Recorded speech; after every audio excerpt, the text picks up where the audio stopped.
Hello take gang. तो आज हमारा एक बाजू होने वाला है Vivo T1 4G, वहीं दूसरी बाजू Realme 8। और अगर आप भी सोच रहे हो कि क्यों भाई इन दोनों का कंपैरिजन क्यों, तो वो इनके सबसे मेन फीचर की वजह से, और वो है इन डिस्प्ले फिंगरप्रिंट सेंसर। कोई सेंस है इस बात की? हाँ यार, सिर्फ फिंगरप्रिंट की वजह से कंपैरिजन, ये तो सेंसलेस वाली बात हो गई। तो हाँ, इनका कंपैरिजन करने की एक और वजह है, वो है कि दोनों ही डिवाइस 4G है। 4G के साथ साथ दोनों एक ही प्राइस पे आते हैं। तो जब कोई भी मोबाइल दोनों एक ही प्राइस पे आते हैं तो कंफ्यूजन तो होता है ना यार। बात तो सही है। तो आज इसीलिए हम इन दोनों के स्पेसिफिकेशन को डिटेल में समझेंगे, और मैंने इन दोनों डिवाइस को लेकर जितनी भी रिसर्च करी है उससे आपकी थोड़ी हेल्प तो हो ही जाएगी शायद। तो शुरू करते हैं, मगर उससे पहले है दोस्तों, मेरा नाम है प्रदीप और आप देख रहे हो लॉयल टेक। तो सबसे पहले बात करते हैं दोनों डिवाइस की बिल्ड क्वालिटी और लुक एंड फील की। तो बिल्ड क्वालिटी किसी भी डिवाइस की एक तरीके से सबसे इंपॉर्टेंट पार्ट हो जाता है अगर लॉन्ग टर्म यूज के लिए मोबाइल ले रहे हो तो। मतलब बिल्ड क्वालिटी कम से कम ऐसी तो होनी चाहिए कि मतलब मेरी तरह फौलादी।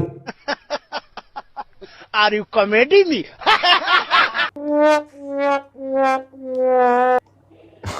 तो दोनों के बैक में आपको प्लास्टिक बैक मिलता है, पर जब आपकी नजर इनके बिल्ड क्वालिटी से इनके लुक पे जाएगी तो वहां पे आपकी थोड़ी पर्सनल चॉइस के ऊपर है।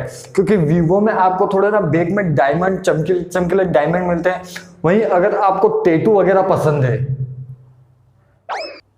हटा इसको तो अगर आपको टैटू वेटू पसंद है तो आपको Realme 8 भी काफी ज्यादा पसंद आने वाला है। तो हाँ, लुक के मामले में दोनों डिवाइस काफी प्रीमियम लुक के साथ आते हैं, पर आपको बैक प्लास्टिक का मिलता है जिसका ध्यान रखना पड़ेगा।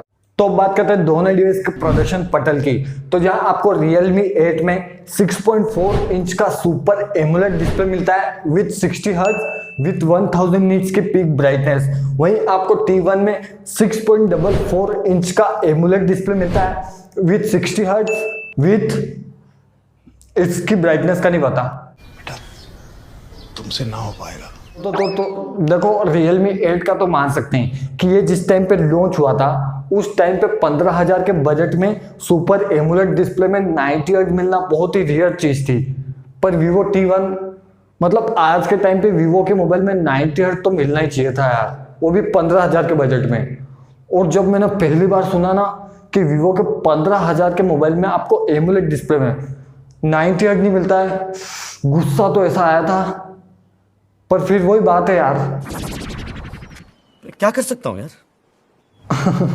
वहीं अगर हम दोनों ही डिस्प्ले की क्वालिटी की बात करें तो जैसा कि प्राचीन ग्रंथों में कहा गया है कि सुपर एमोलेड डिस्प्ले से 20% बेटर होता है। और अगर आप में से भी बहुत सारे सोच रहे हो कि भाई साहब 20% बेटर, तो ना, ये 20% इतना कम होता है कि मतलब आपको नंगी आंखों से तो डिफरेंस पता ही नहीं चलेगा। अरे सॉरी, ऐसे एग्जांपल दे रहा था। तो हाँ, दोनों ही डिवाइस के डिस्प्ले बहुत ही अच्छे हैं, पर हो सकता है आपको रिफ्रेश रेट में थोड़ा मन मारना पड़े। पर अगर आपको इन दोनों में से कोई एक लेना ही है तब तो इसके अलावा कोई दूसरा रास्ता नहीं है। पर हाँ, डिस्प्ले में कलर, कंट्रास्ट और ब्लैक लेवल दोनों डिवाइस में बहुत ही अच्छे मिलते हैं। तो बात करते हैं दोनों डिवाइस की परफॉर्मेंस की। तो जहां आपको Realme 8 में MediaTek Helio G95 का प्रोसेसर मिलता है जो कि 12 नैनोमीटर पे बना हुआ है, वहीं आपको Vivo T1 में Snapdragon 680 का प्रोसेसर मिलता है। तो यार अब तो मैं भी थक गया इन दोनों प्रोसेसर का डिफरेंस बता के। मतलब आज के टाइम पे तो ये माहौल चल रहा है कि किसी भी 15,000 के मोबाइल में डिस्प्ले मिले ना मिले, Snapdragon 680 का प्रोसेसर तो मिल ही जाएगा। हाँ मतलब डिस्प्ले भी मिलेगा। तो अगर इन दोनों प्रोसेसर को सिंपल तरीके से समझना है तो Snapdragon 680 नॉर्मल यूज के साथ में थोड़ा हेवी नॉर्मल यूज, वहीं G95 थोड़ी नॉर्मल गेमिंग के साथ थोड़ी हेवी नॉर्मल गेमिंग। आप जो बोल रहे हो आपके कान में जा रहा है? जा रहा है। तो दोनों प्रोसेसर में मेन डिफरेंस है कि 680 गेमिंग उतनी अच्छी नहीं कर पाता है, पर G95 गेमिंग बहुत ही अच्छी करता है। पर आपको इनकी साइज की वजह से भी आपको इनकी हीटिंग में डिफरेंस मिलता है। 12 नैनोमीटर की वजह से ये थोड़ा ज़्यादा हीट होगा, पर 6 नैनोमीटर की वजह से ये कूल रहने वाला है। तो डे टू डे इसके लिए दोनों परफेक्ट है, पर थोड़ी गेमिंग सेंट्रिक मोबाइल चाहिए तो 8 अभी भी वहाँ पे किंग निकल के आता है। तो बात करते हैं दोनों डिवाइस के बैक कैमरा सेंसर की। तो जहाँ आपको 8 में 64 मेगापिक्सल का मेन प्राइमरी, 8 मेगापिक्सल का अल्ट्रा वाइड और 2-2 मेगापिक्सल के डेप्थ और माइक्रो मिलते हैं, वहीं आपको T1 में 50 मेगापिक्सल का मेन प्राइमरी और बस 2-2 मेगापिक्सल के डेप्थ और माइक्रो मिलते हैं। तो सबसे पहले हम दोनों के मेन सेंसर की बात करें, 50 मेगापिक्सल और 64 मेगापिक्सल।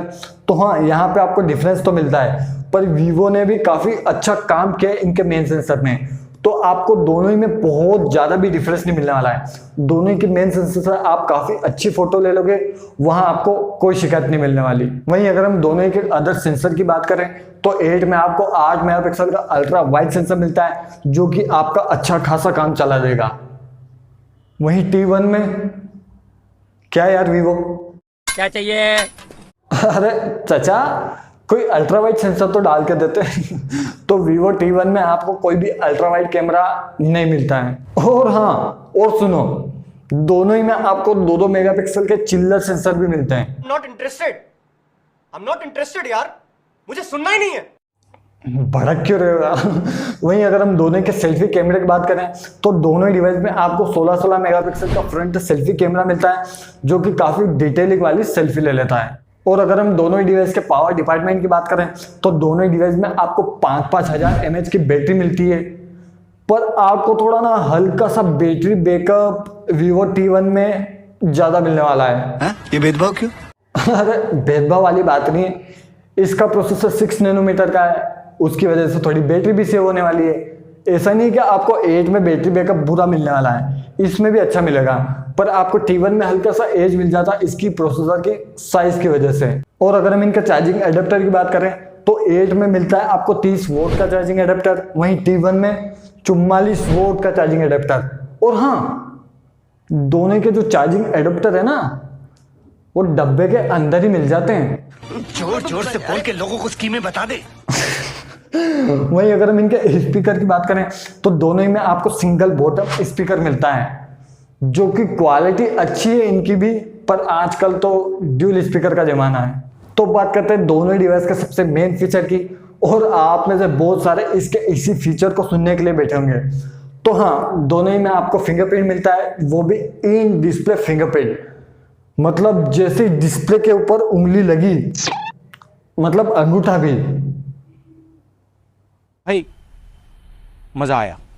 तो बात करते हैं हम दोनों ही डिवाइस के बेस वर्जन की।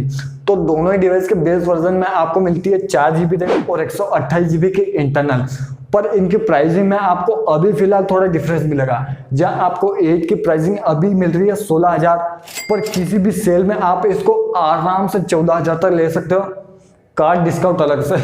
वही आपको T1 की प्राइसिंग अभी पड़ेगी 14,500। पर हाँ, दोनों ही डिवाइस का प्लस पॉइंट है कि इसमें आप 2 सिम और एक SD कार्ड तीनों एक साथ लगा सकते हो। तो बात आती है मेरे ओपिनियन की। तो देखो, किसी भी परफेक्ट मोबाइल में सबसे इंपॉर्टेंट क्या होता है? परंपरा, प्रतिष्ठा, अनुशासन। अरे अध्यापक जी, मोबाइल की बात हो रही है तो किसी भी मोबाइल में सबसे इंपॉर्टेंट होता है उसका डिस्प्ले। तो इन दोनों का डिस्प्ले 90% तो परफेक्ट है, पर 10% जहां कट रहे हैं वो इनका रिफ्रेश रेट। वहीं दूसरी सबसे इंपॉर्टेंट चीज होती है किसी भी डिवाइस में उनका प्रोसेसर।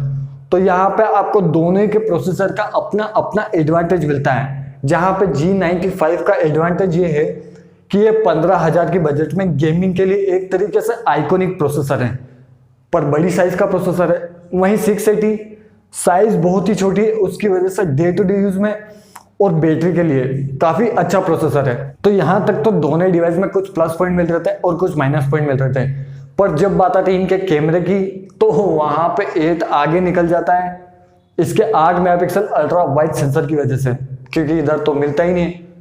और हाँ, आपको अगर 4K रिकॉर्डिंग करने का शौक है या फिर आपको उसकी जरूरत पड़ती है तो वो सुविधा आपको सिर्फ 8 में मिलने वाली है। T1 का प्रोसेसर 4K रिकॉर्डिंग सपोर्ट नहीं करता है। क्या?